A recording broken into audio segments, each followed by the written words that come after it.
Halo semua, perkenalkan kami dari kelompok 9. Kami akan menjelaskan teknik data mining. dan juga dataset. Nama saya Lisa Juliana. Saya Raka Riyadul Dan saya Ilham Febriansyah. Pertama, kita akan membuka aplikasi Orange di laptop kita. Tampilan akan berbeda dengan pengguna Windows. Selanjutnya kita buat new.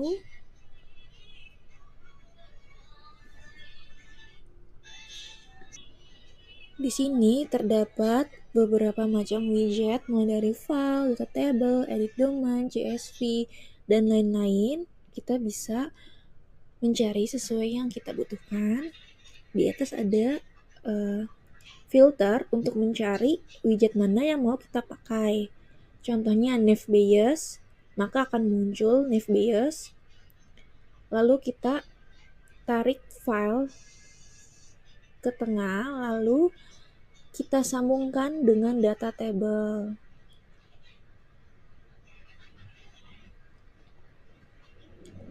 Lalu bisa juga mencari dengan ditarik panah lalu muncul kolom bar. Kita mencari data untuk klasifikasi melalui website Kaggle. Di sini kita akan mengunduhnya.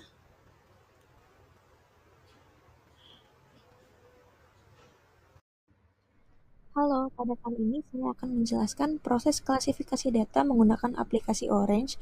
Di sini kita menggunakan algoritma Navbias untuk memprediksi data. Kenapa saya memilih Navbias? Karena algoritma klasifikasi yang sederhana, cepat, dan cocok digunakan untuk data bersifat kategorikal atau numerik dengan asumsi independen antar fitur. Selanjutnya, kita masukkan widget file, data table, dan data sampel dihubungkan.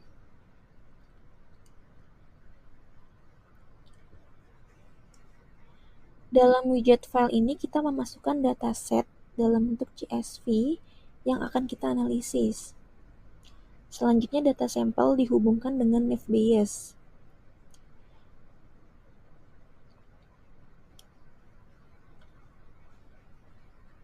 Lalu dihubungkan dengan prediction. Widget ini digunakan untuk menghasilkan prediksi berdasarkan model yang telah dilatih. Di sini kita bisa melihat bagaimana model memprediksi data baru. Selanjutnya, kita masukkan test and score. Widget ini menghubungkan model dan data testing ke widget test and score. Tujuannya adalah untuk mengevaluasi kinerja model klasifikasi. Hasil evaluasi biasanya berupa akurasi, presisi, recall, dan metrik lainnya. Selanjutnya kita masukkan data ke dalam widget file.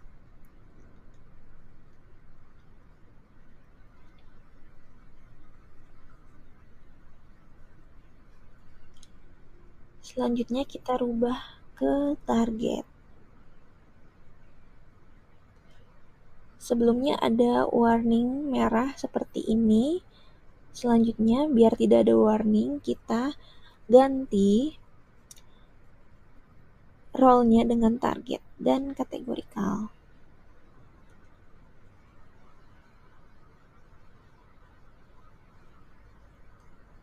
Di-apply.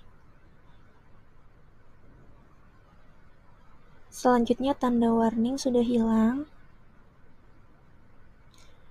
Kita cek hasil prediction-nya. Sudah sesuai dan tidak terdapat error.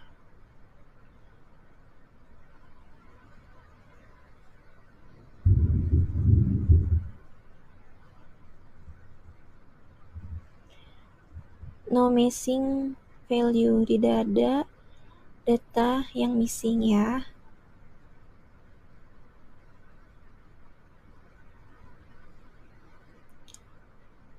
Selanjutnya kita save menggunakan save as dan kita namai prediksi.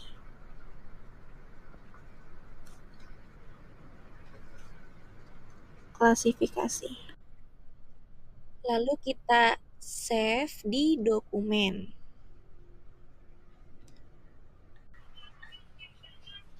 Selanjutnya saya akan menjelaskan hasil dari prediction. Di sini kita bisa mengecek apakah hasil klasifikasi sudah sesuai atau masih terdapat error. Jika kotak show classification error dicentang, orange akan menandai data yang diprediksi salah sehingga kita bisa lebih mudah mengidentifikasi kelemahan model. Selanjutnya ada test and score. Model yang digunakan adalah naive-Bayes dan kita menggunakan metode cross validation dengan 5-fold. Beberapa metrik evaluasi yang ditampilkan, AUC sebesar 0,919 menunjukkan bahwa model cukup baik membedakan kelas, CA atau Classification Accuracy sebesar 0,41 berarti akurasi model sekitar 84,1%, nilai Precision, Recall, dan F1 juga mendekati 0,84 menandakan bahwa model cukup seimbang antara akurasi prediksi, positif, dan deteksi lelah sebenarnya. Selanjutnya, saya akan menjelaskan data table. Terdapat 1025 baris data dan 13 fitur yang digunakan. Kolom target adalah label kelas yang ingin diprediksi yang dalam kasus ini memiliki dua nilai yaitu 0 dan 1. Kemungkinan menandakan apakah seseorang memiliki resiko penyakit atau tidak. Seluruh data sudah bersih tanpa missing value yang artinya data siap untuk diproses oleh algoritma klasifikasi.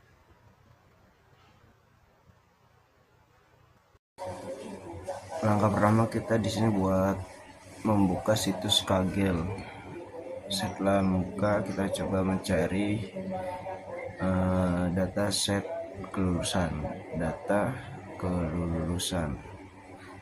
Jika sudah ketemu, kita coba cek, lalu kita download. Kita download filenya ke CSV, lalu kita coba buka kembali. Kita untuk cek ulang apakah benar. Kemudian setelah mengambil data kelulusan, kita buat file untuk proses prediksinya ini. Kemudian ada data table. Data table ini ada di sebelah file. Lalu kita sambungkan file ke data table. Kemudian kita cari naive-Bayes. Naive-Bayes ini ada di sini. Kemudian kita cari KNN.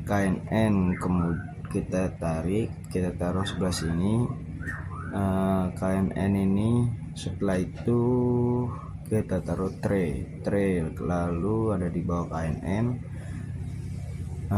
Kemudian kita cari lagi tray viewer ini ada di sebelahnya tray. Kalau sudah, kita sambungkan tray ke tray viewer, lalu dari file ke KNN. Kemudian kita cari SFM, kita taruh sini, kita tarik file ke SFM, kita sambungkan. Ini ada proses datanya, data dari file ke naive-Bayes.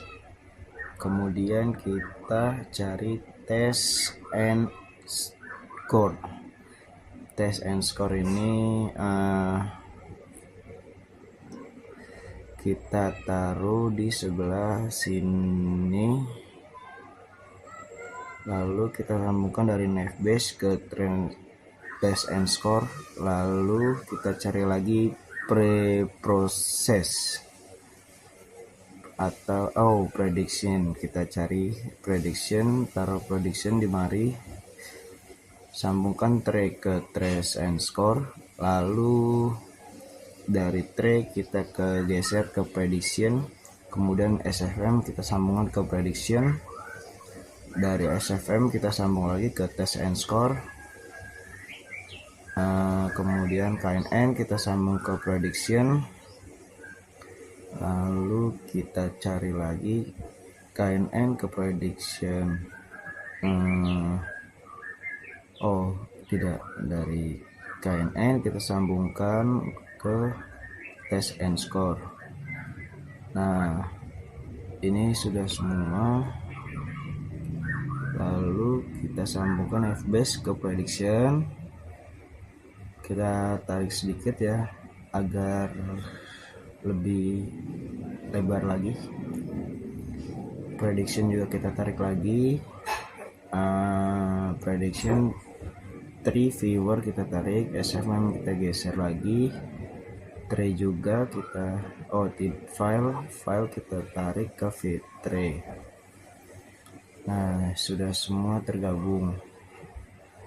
Lalu dari file ini kita sambungkan lagi ke prediction.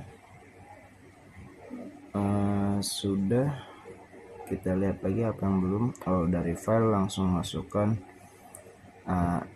recent, kita masukkan data kelulusan tadi. Di sini kita ganti menjadi target kategorikalnya, apply, lalu kita silang, kemudian sudah.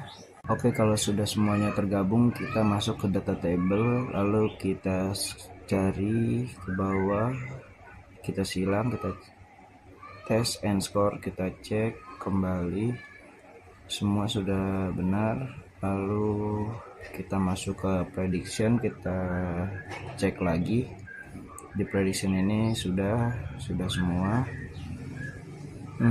Test and score.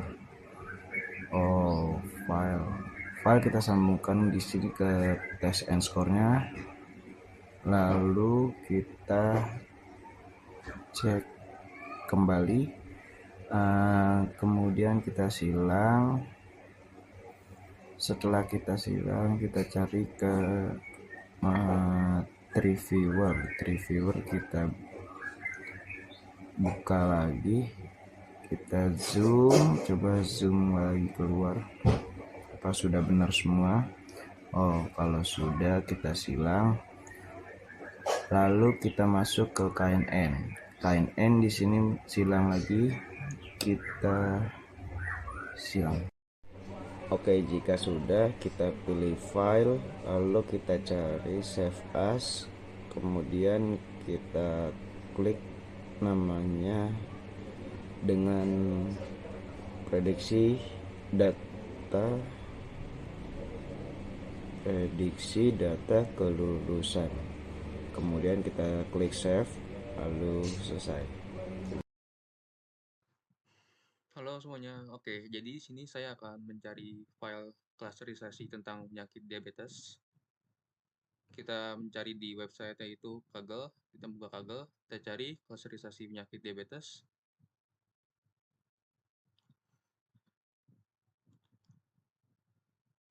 Setelah itu kita input.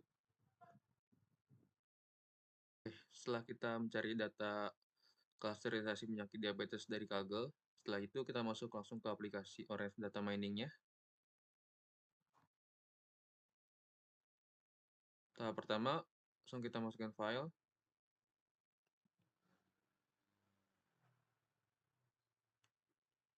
Langsung kita masukin data yang tadi kita download. Data diabetes, penyakit diabetes.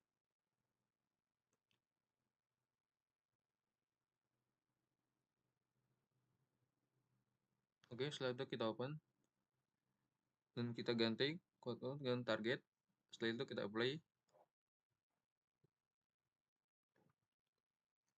Kita sambungkan ke data table. Kita cek dulu data table-nya. Ya, oke, udah benar. Dari file, kita sambungkan lagi ke preprocessing. Kita cek preprocessing-nya. Oke. Dari preprocessing, kita sambungkan lagi ke data table lagi. Kita cek lagi. Dari preprocessing, kita sambungkan lagi ke comments. Kita cek comments-nya. Dari comments, kita sambungkan lagi ke scatter plot. Oke, dari comments lagi kita sambungkan ke data table dan kita cek scatter plot-nya. Kita atur dulu opacity-nya dan simbol size-nya dan juga jittering-nya. Setelah kita atur, kita rapiin dulu. Setelah itu, kita ke file, lalu kita save.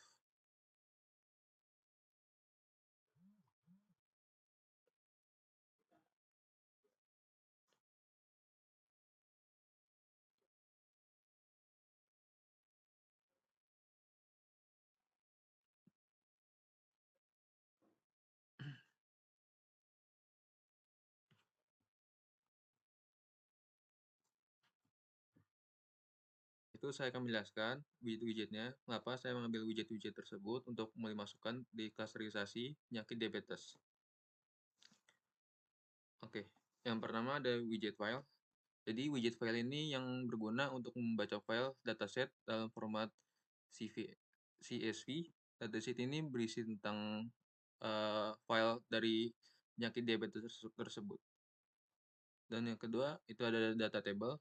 Data table ini untuk melihat isi data ini penting agar kita bisa memastikan data udah benar terbaca dan memahami fitur-fitur yang tersedia.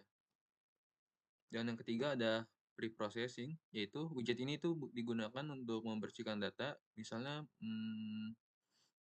mengisi nilai yang hilang atau melakukan normalisasi dan memilih atribut tertentu yang relevan untuk klasterisasi tersebut. Dan yang keempat atau widget data table lagi. Data table ini dihubungkan untuk melihat hasil pre-processing tadi. Jadi di sini kita bisa cek apakah transformasi data berjalan sesuai harapan. Selanjutnya ada widget comments. Comments ini yaitu algoritma klasterisasi yang mengelompokkan data ke dalam sejumlah klaster berdasarkan kemiripan fitur. Misalnya kita ingin membagi beberapa kolom dari file penyakit diabetes tersebut, seperti itu. Dan selanjutnya ada widget scatter plot. Scatter plot ini untuk memvisualkan hasil klasterisasi warna yang berbeda menunjukkan klaster yang berbeda. Jadi kita bisa melihat distribusi isi file tersebut tentang penyakit diabetesnya. Dan terakhir itu ada data table lagi. Data table ini disambungkan agar kita bisa melihat klaster mana yang dimiliki masing-masing file tersebut. Setiap baris kini punya klaster-klaster masing-masing yang ditambahkan oleh comments tersebut. Oke, mungkin cukup sampai situ ya saja pembahasan klasterisasi tentang penyakit diabetes saya. Terima kasih sudah menonton. Sekian penjelasan materi dari kelompok 9, kurang lebihnya mohon maaf. Selamat menonton.